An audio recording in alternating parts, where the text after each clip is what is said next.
Hi and welcome to the third video on my northern Chile road trip. Last time we left off with our arrival in the town of Copiapo. We picked this town because we wanted to explore Nevado Cruces National Park. We got up early that morning because we knew we'd be gone for a good chunk of the day. Online, people said you need to bring extra gas because you'll run out, and once you leave Copiapo, there's nothing out there. So we went to Shell to get a gas can. Of course, because nothing ever could be simple on this northern part, Shell was under construction and boarded up. After boxing around on the one-way streets, we got to another Shell station, and it was out of 95 gas. So we went to a third gas station where we were finally able to gas up our car, but they had to run our credit card through a few times because the machine wasn't working. Yes, more complication. Even though our car was gassed up, we then had to wait around until the little store opened so we could buy the gas canister and fill that. We're like, waiting in line, and then he goes, oh, the store's gonna open in 60 minutes. And I'm like, he said, and we're like, wait, what? I know. We have to wait 60 minutes to get gas. He said, no, it opened, and then he typed it in the translator on Alyssa's phone. He said, no, the store opens in 10 minutes. So then we had to sit in the parking lot for like 10, 15 minutes to wait for them to open. And then we had to go back to the fuel pump so they could fill up the tank and do that whole thing again. Literally the second he put the nozzle in the gas canister, filled all over the outside, and now our car reeks even though we wiped it down and they wiped it down and stuff, it still reeks like gasoline. We're finally on our way, an hour and a half behind schedule, but gosh, that's that's okay. just We're how it hungry now, so yeah. We definitely did not need to go through all that rigmarole though, because we only used half a tank for the whole day. I think you need extra gas if you go through the entire park, down to Laguna del Negro Francisco, but we stayed up only in this northern part of the park. Oh man, this is all trash. Oh, that's so sad. Why did they do that? I can't see it that well in the window, but yeah, it's really hazy. There's lots of trash along here, tons. I had read that there's a lot of trash in the desert, and me and Brittany have passed so much. This is just a tiny example. There was, when we were driving here 5 minutes ago, there was just this, see this sand here, extending way out. It was just covered in trash. What's that smoldering? Yeah, there's what did somebody burn trash? I don't know. Yikes. It really puts into perspective all the plastic bottles and stuff. You always know oh, we shouldn't use those single use, just water bottle that you buy at Costco. Yeah. And you can even see pictures of it online, the Great Pacific garbage patch and stuff, but when you actually see it in person, it feels different, where it's oh my gosh, I this hate stuff single-use literally, bottles. it doesn't go anywhere. Because I am a true desert rat at heart and love the desert, it was fun just driving around out in the open high desert, and there was basically nobody out there. We took this route to the lagoon on the way there. This is all washed out, isn't that cool? Yeah. And we just passed a huge hole in the cave thingy. Yeah, where it dips down at all. Yeah. It's all washed out. It's like a cobblestone underneath. Whoa. Isn't that cool? Yeah, watch out for puddles. It's really pretty here. There's two ways to get into the park. There's one that is a dirt road all the way in. It's a little bit shorter. It's shorter distance, but of course you're going 1 mile an hour. Slower. And then there's a paved way that'll take you all around the salt pan. We're gonna see how we feel, but we might do the dirt road on the way back. So we could do kind of a full road's getting circle. kind of shitty, so watch out. Yeah, I'm watching. We're going up to 12,000 something feet. So yeah, I think it's 12,500 at the lowest point, and we're doing it all in one day. So we're gonna just kind of cruise our way up where it looks like we're starting I'll show you the road. So now we're climbing up. You can see it goes down there. It's a really bad road.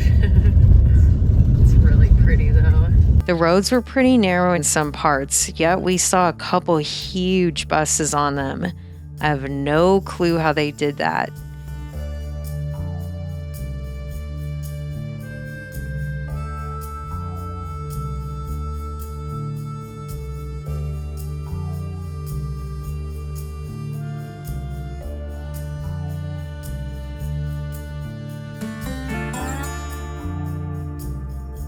Okay, these are the red bracelets that I keep seeing men wear. Look, there's like, look, all these people left money and jewelry. Okay, I've seen a lot of men wearing these. Here's a little cherry sitting in the desert. There's like these houses and we just passed a bunch of roads. Okay. Oh, okay. Okay. Not running from the car. Is he in front of the No, car? he's next to us. And so I can roll forward? I don't know. I think he's gonna pee on our car. Okay, no, he's behind us. Is he? Yeah. Yikes. Okay. Anyways, there's like And this guy's like, what the hell are you? oh. Yeah, he's probably like, what are these people doing? But there's like, we passed several. So suddenly there's like all this grass and like, I don't know, foliage. Yeah. And there's these random like giant power lines, which is kind of weird.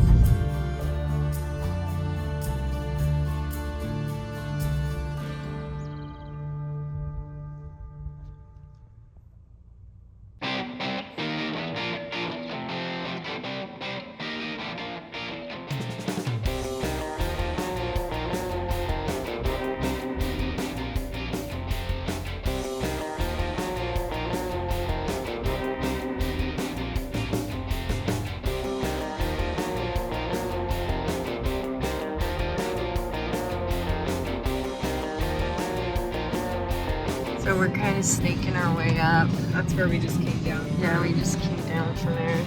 There's only 2 little hairpins and then it kind of straightens out, I think. There's these 2 like red rocks. And you can see look at this. Wow. This is so cool. I love the desert. Me too.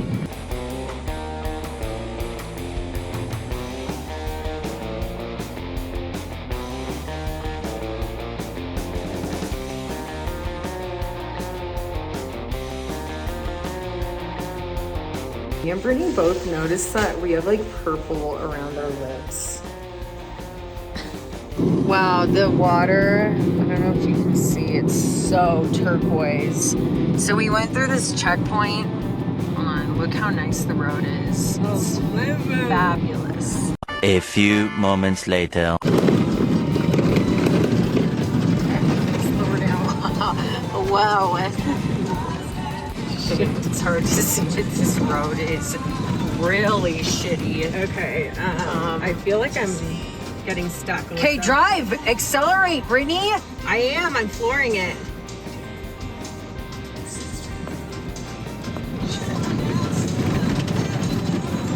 If you go too fast, then you get stuck, so. Oh, tear off our tires. Holy moly. Yeah. Getting to the lagoon in 2-wheel drive was a little hard sometimes, but it was worth the struggle because of how beautiful it was. Okay, this is really off the beaten path.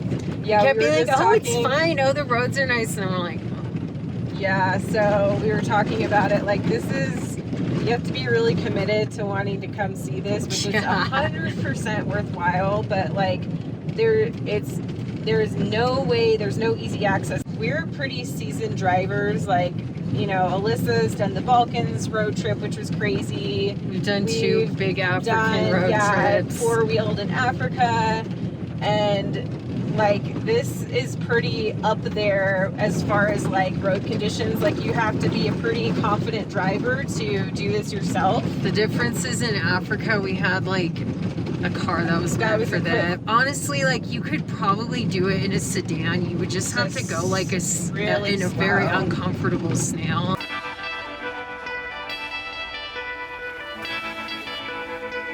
This is crazy and kind of scary.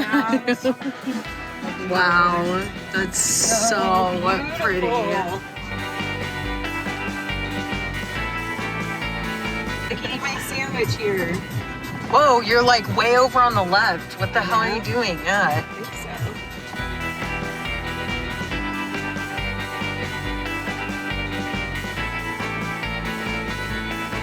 I think the wind there rivaled Patagonia. Oh my gosh, I see flamingos! Brittany,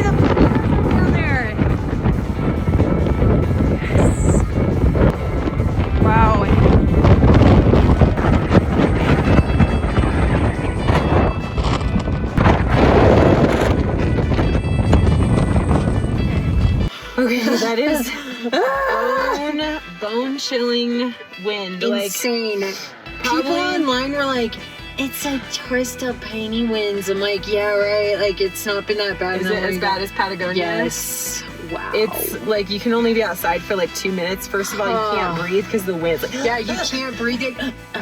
Like gasping for it. And then it's so cold. It's just like my hands are freezing. Yeah. It's crazy. I'm not trying to go fast. I'm just No, it's fine. nervous now about these hill parts.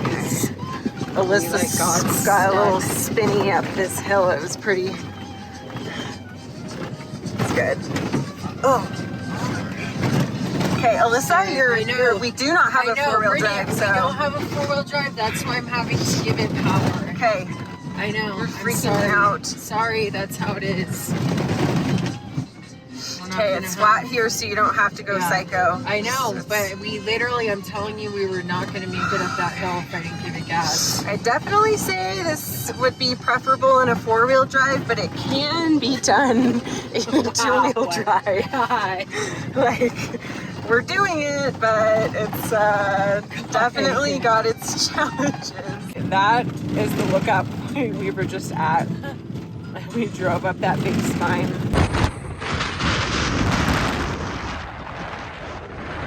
Wondering why our lips are like purple. Because she's like, are my lips purple?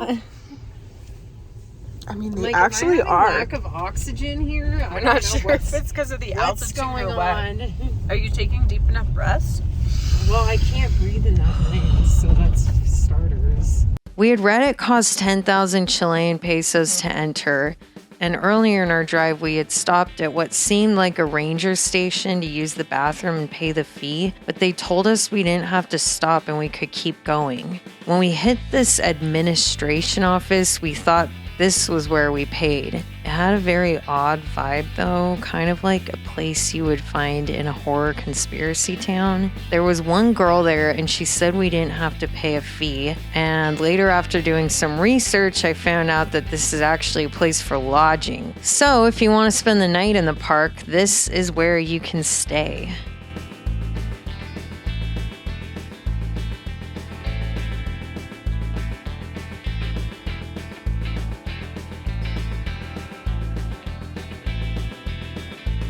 The park itself is named after Nevado Cruces, but interestingly, the peak itself is not actually inside the park.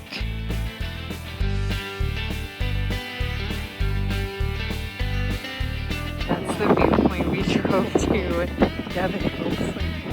doesn't look that impressive in this video, but it is.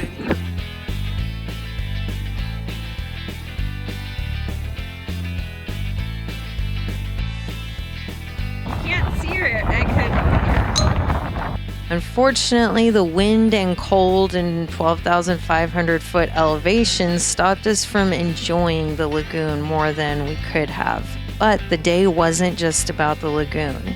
It was about getting out in the desert and exploring and having a little adventure. I wanted to go all the way to Laguna Verde, but we ultimately decided not to drive that far. The flamingos were quite a distance. Yeah, we saw some flamingos, but they were pretty far away.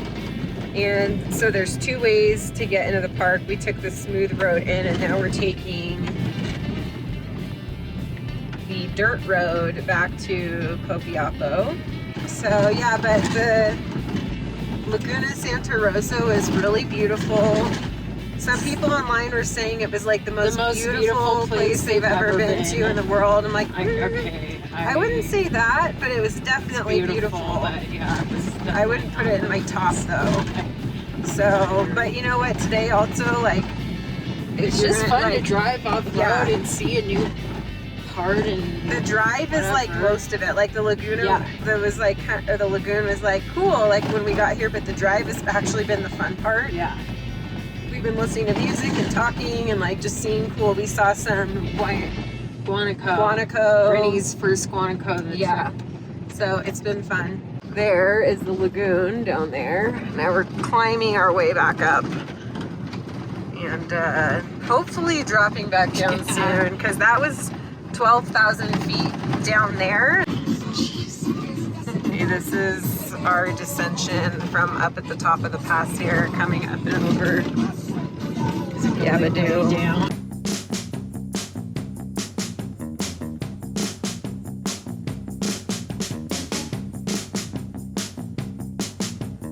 We just were noticing that we've literally, I don't think we've seen like anybody in hours. We haven't seen anyone in this park at all. We haven't seen anyone in this park. Well, actually, we spoke to a lady that owns, I think she owns the campground at Laguna Santa Rosa.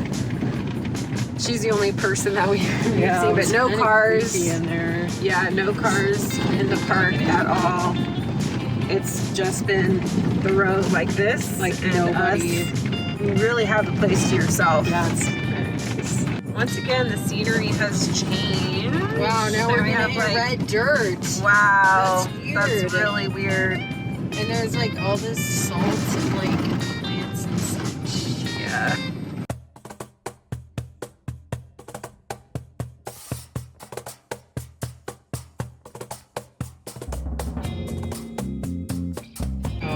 Okay, they're just squeezing in the road, so like, whatever. Hi, babies. Spain is... I don't know if this video can capture how sheer this cliff/hillside is. It's like straight down.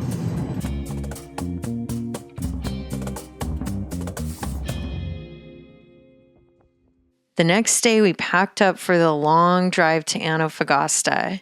We were looking at a 6-hour drive, so we hit the road nice and early. There's that. We're just like getting out of any town here is like the most insane maze of just wandering and go down this street, turn down that street. It's just so weird because the whole area is a grid, so it shouldn't, like, shouldn't you just pull out and just drive the direction towards the freeway? But no, you gotta zig and zag and cross it. It's very time consuming to get out of town.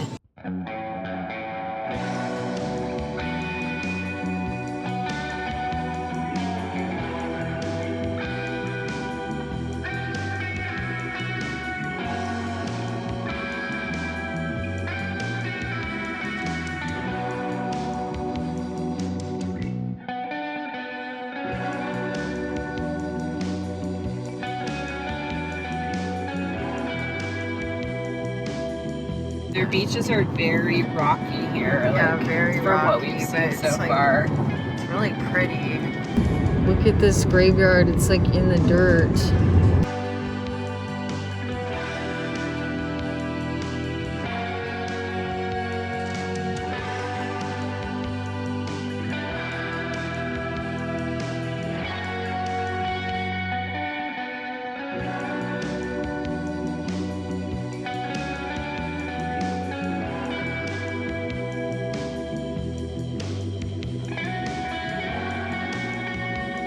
There were a few pretty moments along the coastline, but most of the drive was inland with nothing around. It was a monochromatic landscape with basically no natural life that you could see and lots of trash. We were cruising along when, about 60 miles from Antofagasta, we had only 2 bars of gas left. We found a nice big area to pull over and decided to make use of that gas canister we had bought the day before. It seems like it would be simple to put gas in the tank, but it was not, and we somehow kept spilling gas all over our hands. And because it was a freaking windstorm out there, when the gas was spilling out, the wind was making like a water fountain effect with it, and it was spraying everywhere. And the can was heavy, and after a few minutes of filling the tank, we realized we were actually not getting any gas in there. So we finally got it filled, and despite my best attempts at using baby wipes and pouring water over my hands, I still reeked like gas the rest of the day. All right, let's watch that gas meter go back up.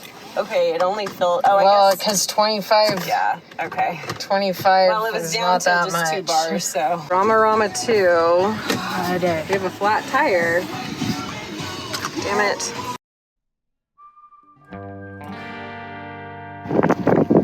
Traveling reminds you of how much you can actually handle. We have a flat tire in literally the middle of nowhere. It's leaking air. Oh, I see. Big nail in the tire. Yeah. Shows you put it there. Like here. Oh shit, these are on really tight. Okay. It's lefty-loosey, huh? Yeah. Oh, Let me try. But we have to literally stand on the thing. Oh, effing tight. Yeah, I'm like, are we gonna be able to tighten them enough? I'm afraid our like wheel is gonna fly off. Look at this, like, we're gonna have to go so slow. This tire is so tiny. Okay, now we gotta put the jack under the thing, under the like spot. All right, step 1, loosen up the bolts. Step 2, jack it up. The tire's getting mushier and mushier by the second. Just as that was happening, our 2 angels pulled up. They were in a service vehicle, so I don't know if they cruised that strip in case someone needs help or if someone called them for us or if it was just coincidence. They helped us change our tire and they were so fast. We could not stop thanking them.